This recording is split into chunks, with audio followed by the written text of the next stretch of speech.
하나님의 말씀은 요한복음 5장 19절 말씀입니다. 그러므로 예수께서 저에게 이르시되 내가 진실로 진실로 너에게 이르노니 아들이 아버지의 하신 일을 보지 않고는 아무것도 스스로 할 수 없나니 아버지께서 행하시는 그것을 아들도 그와 같이 행하느니라. 아멘. 우리가 지난 주일 잠깐 한번 되돌아보면요, 영원하신 하나님 안에서 우리는 유한한 인생을 살아간다고 말씀드렸습니다. 그래서 지혜로운 마음을 얻어야 되는데 그 지혜로운 마음을 가진 사람은 이 악한 때 세월을 아끼며 성령의 충만함을 받아 살아가게 됩니다. 그렇게 될 때에 자연스럽게 또는 필연적으로 우리가 다짐하게 되는 게 있는데, 그게 뭐냐? 나를 구원하신 주님을 위해서 내가 일하겠습니다. 주를 위하여 내가 봉사하겠습니다. 이 사명 감당하겠습니다. 그런 다짐을 하게 됩니다. 우리가 잘 알듯이 이사야처럼 주님, 내가 여기 있습니다. 나를 보내주시고 써주십시오. 내가 있는 모든 자리에서 하나님의 영광을 위하여 일하겠습니다. 생각만 해도 멋지죠. 개그맨이 그랬던가요? 이런 나 칭찬해, 이렇게 하는 거죠.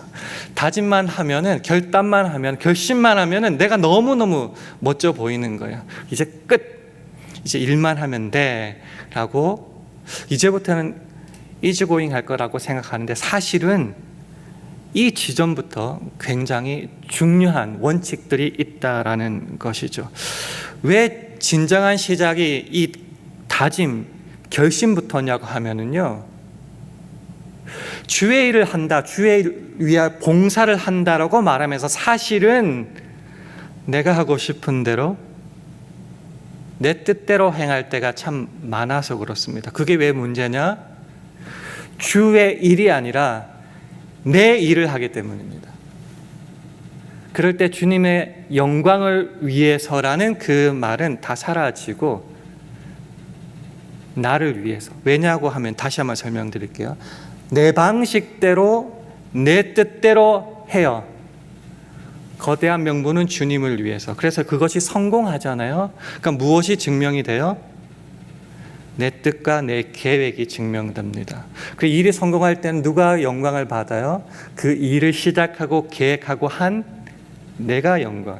내 자랑과 내 의를 위한 엉뚱한 모습이 될 수 있기 때문에 우리가 주의 일을 한다고 다짐하고 결심할 때에 가장 기본적인 원칙을 한번 확인해야 된다는 겁니다. 예를 들어서 예수님도 일하셨잖아요. 하나님께서 보내셔서 일하신다고 하셨는데, 예수님은 그러면 도대체 어떻게 일하셨는지 다시 한번 오늘 본문 요한복음 5장 19절 말씀을 화면을 보시면서 함께 읽겠습니다. 시작. 그러므로 예수께서 저에게 이르시되 내가 진실로 진실로 너희에게 이르노니 아들이 아버지 하시는 일을 보지 않고는 아무것도 스스로 할 수 없나니 아버지께서 행하시는 그것을 아들도 그와 같이 행하느니라. 조금 더 쉽게 제가 세번역을 한번 읽어드릴게요. 예수께서 그들에게 말씀하셨다. 내가 진정으로 진정으로 너희에게 말한다. 아들은 아버지께서 하시는 것을 보는 대로 따라할 뿐이요 아무것도 마음대로 할 수 없다. 아버지께서 하시는 일은 무엇이든지 아들도 그대로 한다. 저는 이게 굉장히 충격적인 말이었습니다. 하나님의 아들 예수 그리스도, 성자 하나님, 근데 그분이 말씀하시는 거예요. 나는 보는 대로 할 뿐이지 내 마음대로 아무것도 안 한다, 못한다. 아버지께서 하시는 일이 무엇이든지 그 예수님도 그대로 한다라고 말하십니다.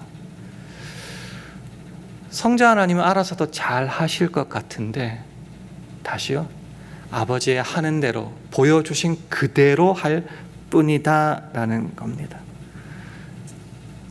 그래서 오늘 다시요, 우리가 주의 일을 하기로 이제 결심하고 다짐했을 때에 어떻게 주의 일을 해야 될까?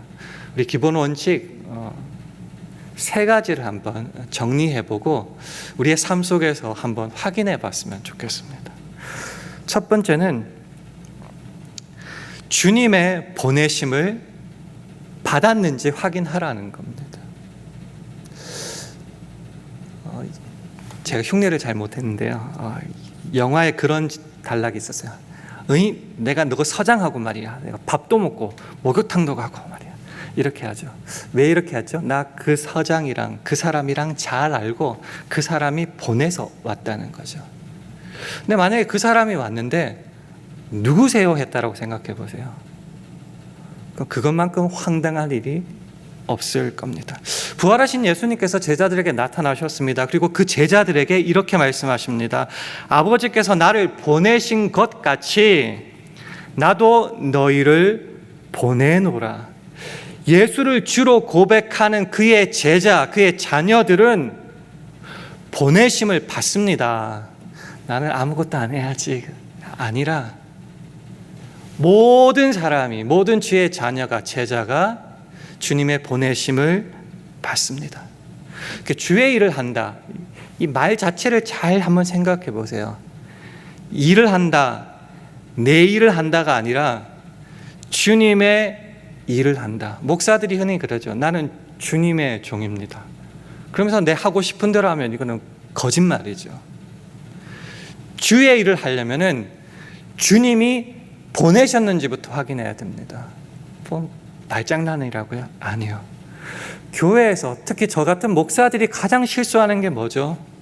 주님은 보내지도 않았는데, 하라고 말씀하지도 않았는데 했다라고 넘겨짚고 그냥 하는 겁니다. 주의 보내심을 받지 않았다면은 주의 일을 하는 것이 아닙니다. 주님께서 저와 여러분을 통해서 이루고자 하시는 주님의 뜻이 있습니다. 주님의 계획이 있습니다. 그래서 당신 혼자 하지 않으시고 저와 여러분을 보내십니다. 보내셨다는 말은 내가 너를 통해 이걸 원해 라고는 뜻입니다. 그럴 때는 그 보내심을 받지 않았다면, 그리고 명하신 것이 아니라면 하지 말아야죠. 주가 말씀하시면 내가 나아가겠습니다. 주가 말씀하시면 내가 멈춰 서겠습니다. 무슨 말이죠?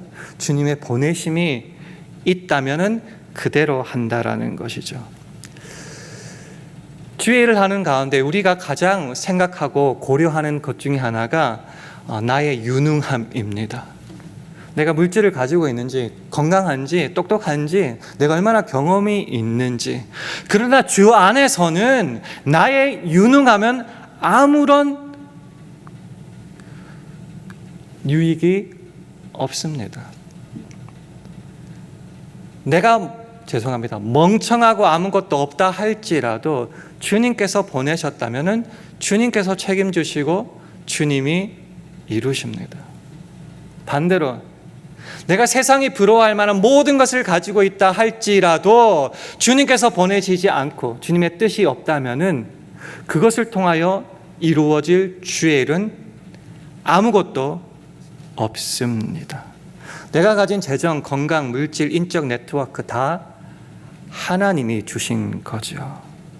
그래서 그것들을 무엇을 위해, 어디로, 어떻게 보내시고 행할지는 죄송합니다, 주님 마음입니다.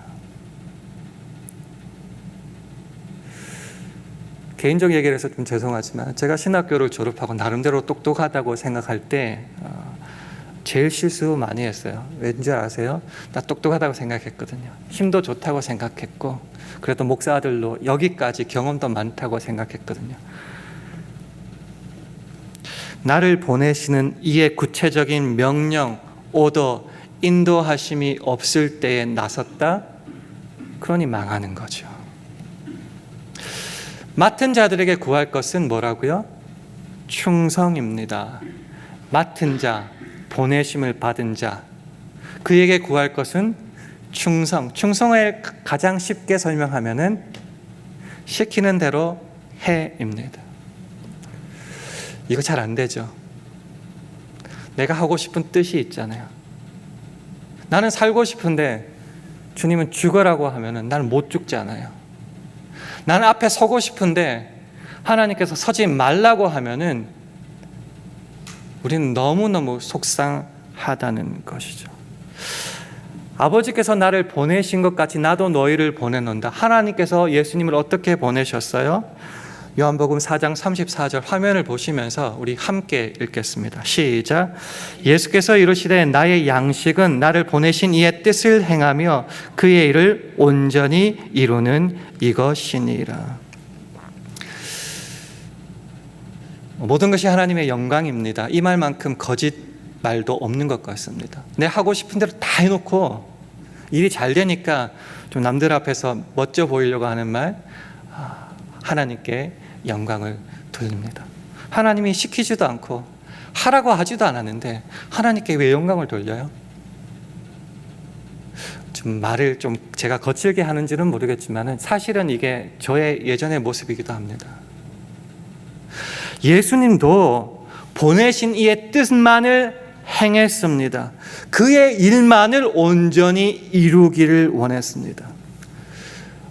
잘 못 알아듣겠죠? 제가 아는 쉬운 말로 설명드릴게요.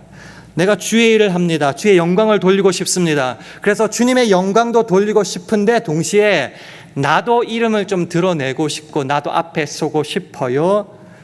그거 아니다라는 겁니다. 주의 일을 할 때 보내심을 받았다는 얘기는 여기에 가장 갈등이 이겁니다. 주의 일을 오케이 하겠습니다. 나도 좀 드러나고 싶어요. 나도 좀 잘난 척하고 싶어요. 나도 칭찬받고 싶고 박수 받고 싶어요. 이 갈등이 언제나 있죠. 그러나 그때마다 가장 먼저 생각해야 할 출발점은 주님의 보내심을 내가 받고 이 일을 하는가, 여기부터입니다. 그렇다면은 주님의 일만을, 주님의 뜻만을 위하여 보냄을 받은 대로, 직장 다니시는 분은 오더 시트 있죠. 오더장 있죠.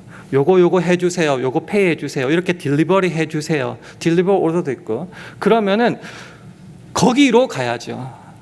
내가 게싱하면 안 되고요. 그 보내심을 받은 대로.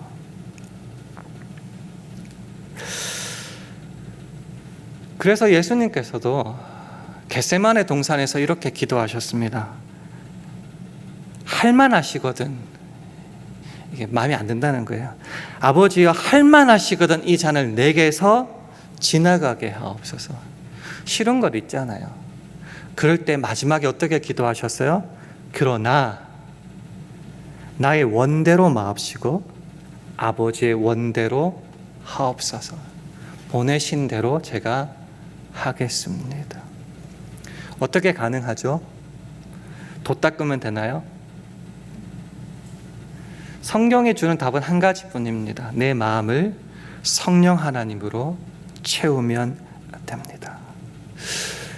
요한복음 20장 21절에서 아버지께서 나를 보내신 것 같이 내가 너희를 보내노라 말씀하시고 끝내지 않으셨어요.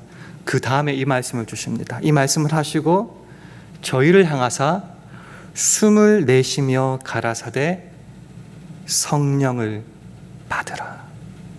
내가 너 보냈으니 내가 너에게 가장 좋은 자원을 주겠다. 의지할 수 있는 존재를 주겠다. 누구라고요? 성령입니다. 성령을 어떻게 받아요? 심플해요. 하나님에 대해서 회개하면서 예수 그리스도를 주로 믿어야죠. 그럴 때 주신다는 거죠. 목마를 때 예수께로 나아가서 그 주시는 물을 마음껏 마시면 돼. 배에서 생수의 강이 흘러나요. 그 생수의 강이 뭐라고요? 성령이라는 것이죠. 악한 세상을 지혜롭게 살기 위해서는 성령을 충만받아야 됩니다. 내 힘으로 할 수 없는 그것, 그래서 포기하죠. 내 힘으로 할 수 없기에 주께 기도하고 주를 의지하고 나를 주장하시는 성령을 따라가야죠. 예수님도 그렇게 하셨다고요. 자주 인용하지만은 사도행전 10장 38절 하나님이 나사렛 예수에게 성령과 능력을 기름 붓듯 하셨음에 예수님도요, 그 일을, 주님의 일을 하러 오셨을 때요, 성령님을 받아서 그 힘을 의지하여서 하셨다고요. 그래서 저가 두루 다니시며 착한 일을 행하고 마귀에게 눌린 모든 자를 고치셨으니 성령을 주셨다. 성령에 의지한다는 뭐죠? 이는 하나님이 함께 하셨습니다. 성령을 따라 살아간다는 것은, 보내심을 받아 주의 영광을 위하여 주의 일을 한다는 것은 하나님이 지금도 함께 하신다는 것입니다. 그래서 가장 출발점 먼저, 정말 내가 주님의 보내심을 받고 이 일을 하는가 모르겠어요? 좀 멈춰 서시면 됩니다. 기도 한번 해보시면 됩니다. 내가 안 하면은, 저 그랬어요. 저 아버지 교회에 있을 때는 교회가 그렇게 크지 않았어요. 몇백 명 모였고 제가 너무 중요한 일을 많이 했었습니다. 그래서 제 마음에 어떤 마음이 있었냐면은, 내가 아니면은 우리 교회 안 굴러간다고 생각했어요. 내가 빠지면 아무것도 안 된다고요. 그래서 제가 이제 미국으로 왔죠. 교회가 망했을까요? 아니요. 다른 사람을 주님께서 세워주시고, 왜요? 내 교회가 아니었어요. 주님의 교회에서 주님이 책임져 주신다라는 것이죠. 두 번째, 거의 같은 말인데요. 다시 한번 반복하겠습니다. 나를 보내신 그 분의 명하신 대로 행하고 있는가, 이걸 한번 확인해 봤으면 좋겠습니다. 보내심을 받았어요. 확신해요. 그러면은 보내신 이가 시키는 대로 내가 지금 하고 있는지 확인해야 됩니다. 예수님도 그렇게 하셨어요. 요한복음 12장 49절 50절 말씀을 화면을 통해서 우리 함께 읽어보겠습니다. 시작. 내가 내 자의로 말한 것이 아니요 나를 보내신 아버지께서 나의 말할 것과 이룰 것을 친히 명령하여 주셨으니 나는 그의 명령이 영생인 줄 아노라. 그러므로 나의 이르는 것은 내 아버지께서 내게 말씀하신 그대로 이루노라 하시니라. 나를 보내셨어요. 너무 충만하죠. 은혜 받았죠. 그래서 하나님의 뜻을 guessing하고 내 마음대로 해석해서 내가 알아서 할 때가 저는 참 많았습니다. 그러면서 하나님께 두들대죠. 왜 이렇습니까? 보내놓고. 그때 주시는 말씀이 그거였어요. 너 지금 내가 시키는 대로 하고 있니? 이걸 물으십니다. 예수님조차 보내신 하나님께서 말할 것과 이룰 것을 친히 명령하여 주셨다. 명령, 시키면 해야 되는 것이죠. 내가 주님의 부르심을 받아서 주의 일을 한다. 주님, Lord, 항상 말씀해요. 내 주인님. 그럼 주인님이 시키시는 그대로. 예수를 따를 때에 내가 시퍼렇게 살아있으면 안 돼요. 나는 십자가에서 이미 죽었다 그래도요. 내 안에 주님께서 살아계신다고 그래도요. 그 주님을 믿는 믿음 안에서 살아간다고 한다면은 자기를 부인하고 자기 십자가를 지고, 이게 너무 안 되잖아요. 너무 안 되잖아요. 그래서 사도 바울은 그런 우리를 향하여 뭐라고 말씀하냐고 하면은, 우리는 그리스도의 사신 ambassadors, 대사다라고 말하는 겁니다. 고린도후서 5장 20절은 말하죠. 이러므로 우리가 그리스도를 대신하여 사신, 사절, 대사가 되어 하나님이 우리로 너희를 권면하시는 것 같이 그리스도를 대신하여 간구하노니 너희는 하나님과 화목하라. 조금 더 쉽게 세 번역으로 다시 한번 읽어드립니다. 그러므로 우리는 그리스도의 사절입니다. 하나님께서 우리를 시켜서, 이렇게 잘 기억해 주세요. 하나님께서 우리를 시켜서 여러분에게 권고하십니다. 안 시키면은 못하는 거예요. 우리는 그리스도를 대리하여, 대신이란 말이에요. 대리하여 간청합니다. 여러분은 하나님과 화해하십시오. 대사 한마디 잘못하면요, 그 국가가 망신당하는 거예요. 그래서 그는 함부로 말 못합니다. 어떻게 말해야 될지 단어 하나조차 정말 이거 꼬투리 잡히면 국가에게 큰 손해를 입히거든요. 말, 행동 정말 대표성을 띠고 있다는 거죠. 큰 권세가, 권력이 있는 대신 책임도 그만큼 크다라는 거죠. 다시요. 두 번째, 나를 보내신 이의 명하신 대로 행하라. 나 요즘에 은혜 받은 것 같아. 기도가 잘 돼. 성경도 술술 읽히고, 나 너무 지금 영적으로 충만해. 그러세요? 더욱더 주님을 믿고 의지하고 깊은 신앙의 경지에 들어갔다면 더욱더 주님의 명령에 그대로 순종하고 그 주님의 뜻에 내 삶을 드립니다. 그것이 더 은혜 받았다는 증거입니다. 마지막 세 번째, 그 시키는 대로 할 때에 사실은 시키는 일도 있지만 우리가 알아서 살아가는 삶도 있겠죠. 맨날 일만 할 수 없잖아요. 잠도 자고 쉬기도 하고 놀기도 놀아야죠. 그런 모든 때에 세 번째, 우리 지체를 the parts of our body, 우리의 몸의 어떤 부분이든지 의를 행하는 도구로 하나님께만 바쳐야 됩니다. 로마서 6장 13절 말씀을 화면을 보시면서 우리 함께 읽겠습니다. 시작. 또한 너희 지체를 불의의 병기로 죄에게 드리지 말고 오직 너희 자신을 죽은 자 가운데서 다시 산 자같이 하나님께 드리며 너희 지체를 의의 병기로 하나님께 드리라. 주님께서 보내신 확신해요. 명령장 받았어요. 은혜 받았어요. 그리고 부정할 수 없는 그 믿음이 있어요. 그래서 시키는 대로 지금 하려고 최선을 다하여 성령님만 붙쫓아 가고 있어요. 근데 조금 전에 말씀드렸다시피 주의 일을 안 할 때도 있지 않아요? 그럴 때조차도 우리의 몸을 머리부터 발끝까지를 불의의 병기로 죄에게 드리지 말아야 한다는 것. 너무 말이 좀 그렇죠. 쉬운 말로 하면은요, 죄가 우리의 욕심이 정력이 내 몸을 지배하지 못하도록 하라라는 겁니다.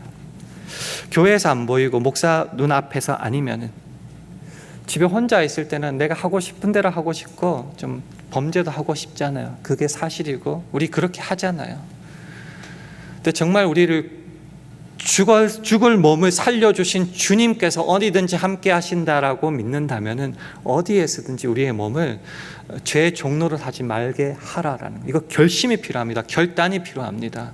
주의 일을 할 때만이 아니라 주님이 안 보실다고 생각하는 그때조차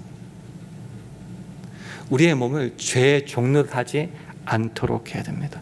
그러면은 죄의 종놀이라는 게 뭘까요?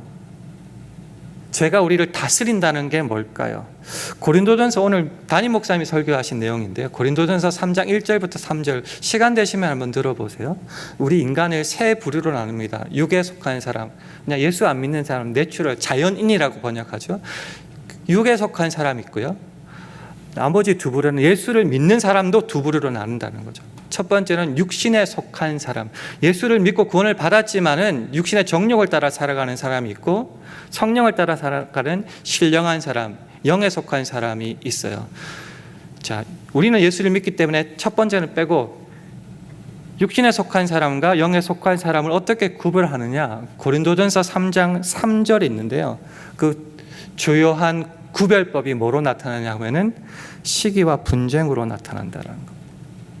내가 육신에 속해 있냐, 예수를 믿으면서도 정욕을 위해 살아가는가, 내가 성령을 쫓아 살아가는가, 이게 나누는 가장 기준점이 세상의 눈에 드러나는 것이 시기와 분쟁을 내가 일으키고 있느냐를 확인하면 된다는 것이. 그러면은 죄 종로를 하지 말고 그러면 우리가 어떻게 살아야 되는가? 성경은 말합니다. 우리의 지체를, 우리의 온몸을 의의 병기, 의의 도구, 의의 연장으로 하나님께 드리라. 이게 뭔가? 하나님이 우리에게 죄가 아닌 의를 주셨잖아요. 그러면 그 하나님이 원하시는 뜻, 그의 의를 행하는 도구, 연장으로 내 몸을 온전히 하나님께 바치라라는 겁니다. 그러니까 어느 곳에서든지 우리의 몸을 함부로 굴릴 수는 없다라는 겁니다. 우리가 주의 뜻대로 한다, 주의 뜻을 따라서 한다, 좀 멋진 말로 내가 주님의 손에 붙잡혀서 들렸다라고 표현하겠죠. 주님께서 이렇게 내 몸을, 내 생각을, 내 생활을, 인생을 잡아주셨어요. 주님의 손에 내 인생이 온전하게 들렸을 때에 그것을 가지고 하나님은 하나님의 뜻대로 마음껏 일하신다라는 거예요. 드리고 싶은 말씀이 그거예요. 내가 일하는 게 아니에요. 우리는 어떻게 하면 돼요? 주의 손에 들리도록 우리의 모든 것을 바치면 돼요. 그럼 일은 누가 하세요? 하나님이 하세요. 하나님이. 제가 가장 힘들었고 가장 무너졌던 것이 이겁니다. 내가 일해요. 내가 설교하고, 내가 기도하고, 내가 전도하고, 내가 사랑해요. 그래서 수많이 실패했습니다. 내가 주님 손에 들리지도 않고 내가 내 뜻대로 행했으니 실패했죠. 주님의 손에 들리도록 주님의 손에 의탁, 전적인 신뢰. 그러면 일은 하나님이 하십니다. 우리는 말하죠. 적당히 좀 드려야지. 안 그러면 우리 집 쫄딱 망해요. 내게 필요 없는 부분만 드리고 싶습니다. 가능한 만큼만 드려요. 아니요. 성경은 말하죠. 우리의 온몸을 주님이 기뻐하시는 산제사로 깨끗하게 드려야 되는 겁니다. 왜요? 주님께서 우리를 값주고 사셨고 우리 안에 성령님이 거하시기 때문입니다.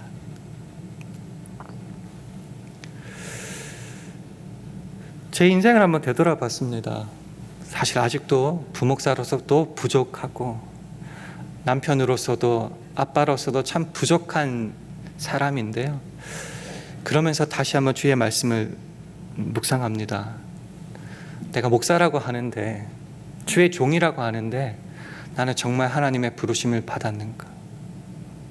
그랬으니까 신학교 갔겠죠. 목사 안수 받았겠죠. 근데 이번부터가 참 고민이었습니다. 하나님이 명하신 대로 내가 주의 사신이 돼요. 목사라고 하면 좀 다르게 보잖아요. 근데 내가 정말 거기 합당한 언행 심사를 주님께 드리고 있는가? 내가 주의 일을 할 때만이 아니라 정말 가정에서도 직장에서도 혼자 있을 때라도 정말 제가 종로를 하지 못하게 나를 지금 이렇게 조심하고 있는가? 아니면 방탕하고 방임하여서 살아가고 있는가? 그래서 마지막으로 그냥 실제적인 구체적인 예를 한번 확인해보고 한번 점검해 보면서 말씀을 마무리하도록 하겠습니다. 베드로 사도가 장로들에게 권면한 말이 있거든요. 그걸 한번 보면서 한번 저와 여러분의 삶을 한번 되짚어보고 이제 마쳤으면 좋겠습니다. 베드로전서 5장 2절 3절 말씀인데요. 세 번역으로 좀 가져왔어요. 쉽게 하기 위해서. 화면을 보시고 제가 한번 읽어보겠습니다. 여러분 가운데 있는 하나님의 양떼를 먹이십시오. 억지로 할 것이 아니라 하나님의 뜻을 따라 자진하여 하고 더러운 이익을 탐하여 할 것이 아니라 기쁜 마음으로 하십시오. 여러분은 여러분이 맡은 사람들을 지배하려고 하지 말고 양떼의 모범이 되십시오. 장로님들, 그리고 장로 안에 목사도 들어가니까 저를 향한 말씀입니다. 동시에 여러분을 향한 말씀이기도 합니다. 주의 일을 할 때 이 말로 한번 정리해 볼게요. 억지로 할 것이 아닙니다. 하나님의 뜻을 따라 자진하여. 하기 싫은데 어떡하라고. 성령이 오시면요 달라져요. 힘들 때 성령을 구하십시오. 그럼 그 성령이 나에게 임할 때 내가 어떻게 할 수 없을 정도로 나를 몰아가십니다. 그래서 할 수 있어요. 그리고 저 같은 목사들이 제일 잘못하고 있는 거예요. 이 주의 일을 한다고 내 이름, 내 유익, 내 이익, 그것도 심지어 재물까지, 그런 더러운 이익을 탐할 것이 아니라 기쁜 마음으로 하십시오. 욕먹으면 어떻습니까? 돈 좀 못 받으면 어떻습니까? 속상하면 기도하면 되죠. 주님께서 그럴 때 더 깊이 만나 주시잖아요. 그래서 여러분이 맡은 사람들을 지배하려고 하지 말고, 정말 회개했습니다. 목사가 자꾸 조정하고 싶어 하거든요. 아니요. 지배하려고 하지 말고 양떼의 모범이 되면은 언젠가는 따라오게 됩니다. 말씀을 마무리하겠습니다. 우리 모두 나를 구원하신 주님을 위하여 일한다고 날마다 외칩니다. 그리고 자랑합니다. 그러나 다시 한번 확인했으면 좋겠습니다. 정말 보내심을 받았는지 그 일에, 그리고 주님의 뜻을 받도록 그대로 행하고 있는지, 어디에서든 의의 병기로 하나님의 영광을 돌리기 위해서 최선을 다하고 있는지. 어차피 주님께서 보내셨잖아요. 주의 일을 해야 되잖아요. 그러면은 주님께서 기뻐하시는 일로, 그래서 주의 일이잖아요. 그 일로 온전히 쓰임 받아서 일에 기쁨을 누릴 뿐만 아니라 주님께서 허락하시는 만복을 받아 누리는 저와 여러분 되기를 주님의 이름으로 축원합니다. 기도하겠습니다. 하나님 아버지, 세상은 점점 더 어려워지고 혼란스럽기에 주님의 일을 하는 우리들도 세상에 휩쓸리고 세상 뜻에 휘둘릴 때가 참 많습니다. 주를 위해 일한다 하면서도 내게 명분도 의욕도 열심도 재물도 있기에 내가 주님보다 앞서고 내가 기도보다 앞서 행할 때가 참 많았습니다. 주여, 우리를 불쌍히 여겨 주시사 그리스도의 사신이 무엇임을 확인하게 하셔서 우리 몸을 온전히 의의 병기로 하나님께만 드리는 우리의 전생에 되게 하여 주시옵소서. 우리 주 예수 그리스도의 이름으로 기도합니다. 아멘.